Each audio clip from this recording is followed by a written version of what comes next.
नमस्कार। काफ़ी दिनों के बाद आज के इस वीडियो में हम केमिस्ट्री के टॉपिक्स पे हम आ रहे हैं और इसका रिस्पांस कुछ बच्चों ने मुझे व्हाट्सएप किया कि वो केमिस्ट्री के वीडियोस में जो समस्याएं हैं वो हमको व्हाट्सएप पर भी भेज रहे हैं और उन्होंने रिक्वेस्ट किया कि सर डेली हमको केमिस्ट्री का एक वीडियो चाहिए।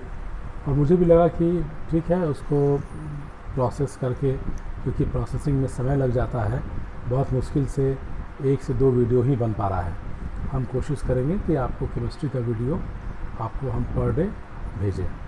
आज जिस वीडियो में जिस विषय की हम चर्चा करेंगे वो टीचिंग ऑफ स्किल। हम ये मान के चल रहे हैं कि आप केमिस्ट्री ऑनर्स के विद्यार्थी हैं, आपका सब्सिडियरी में भी केमिस्ट्री रहा होगा, आप बीएड में केमिस्ट्री की एक समझ रखते हैं। अब आप क्लासरूम में जाने से पहले वो सारे बेसिक्स आप कवर अप करते हैं, जैसे आप उसकी एक व्यू रचना करते हैं, पाठ योजना बनाते हैं और शिक्षण बिंदु बनाते हैं। अगले दिन क्लासरूम में जाते समय आपके साथ वो चार्ट पेपर होता है, मॉडल्स भी हो सकते हैं, एक्सेट्रास। स्किल इन केमिस्ट्री का मतलब यह हुआ कि रसायन विज्ञान को पढ़ाते समय किस किस कौशल का इस्तेमाल हम करेंगे।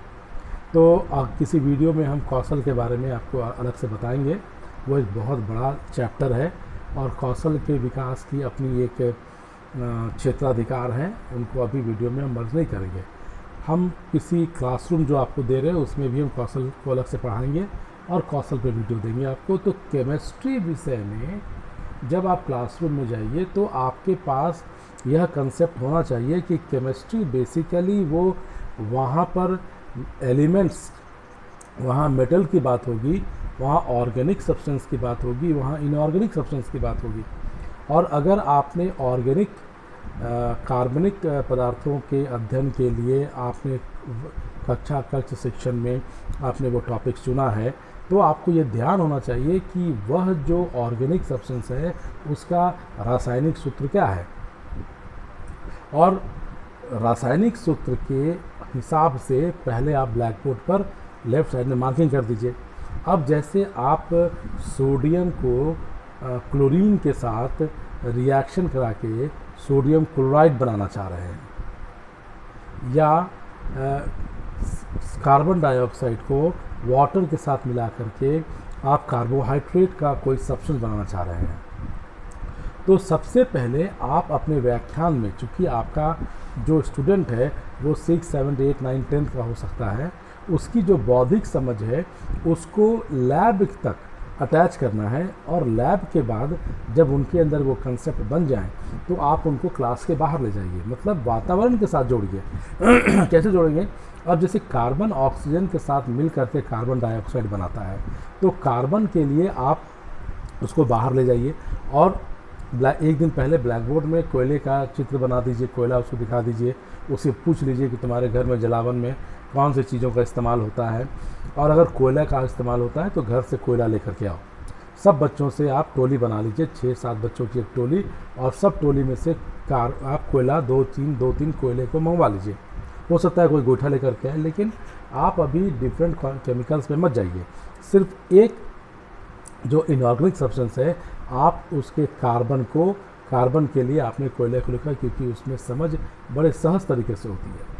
तो आप कार्बन के लिए कोयले का एग्जाम्पल लीजिए और सब 6-7 टोलियों का, अगर आपकी क्लास में 40 बच्चे हैं तो 8 बच्चों का 5 समूह बना लीजिए, या 5 बच्चों का 8 बना लीजिए, और सबको फील्ड में ले जा करके दूर में बैठा दीजिए, और उसको जो 5 बच्चा 5 ठो कोयला लाया है उसके साथ कुछ कागज़ दे दीजिए ताकि वो कोयले के आग को पकड़ सके। और फिर आप देखिए कि कोयला जैसे जैसे जलेगा तो आसपास में उसका रंग कैसा होता है, और वो जलता है तो रंग कैसा होता है, जब बुझता है तब रंग कैसा होता है। और उसके कोयले के जलने के ऊपर में जहाँ से धुआं निकल रहा है उसमें सफ़ेद कागज़ रखवाइए और देखिए कि उस पर धुएँ के पड़ने से क्या इम्प्रेशन आ रहा है कागज़ के उस सरफेस पर। हो सकता है कि उसमें काले रंग का धब्बा या भूरे रंग का धब्बा या कोई और धब्बा आ सकता है। उसको बताइए कि देखो, यही प्रदूषित वायु है जो वातावरण में जो अभी हम कोयला जलाते हैं तो इस तरह से गैस निकल रहा है। अन्य तरीके की चीज़ को भी जब हम वातावरण में रखते हैं तो ऑक्सीजन की उपस्थिति में वो जलता है। जलने के बाद इसके जो गैस निकलते हैं, यही गैस वातावरण में फैल जाता है और इसका फैलाव जो है वो पहले छोटे से लेयर पर होता है, फिर धीरे धीरे वो ऊपर की ओर जाता है। और हम जो ऑक्सीजन लेते हैं वो बेसिकली हम यही प्रदूषित वायु को ले रहे हैं।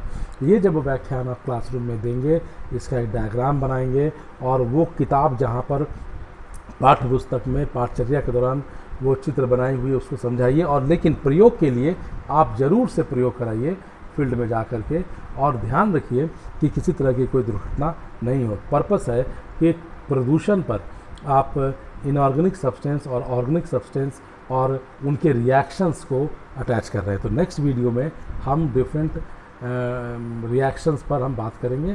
तब तक के लिए नमस्कार।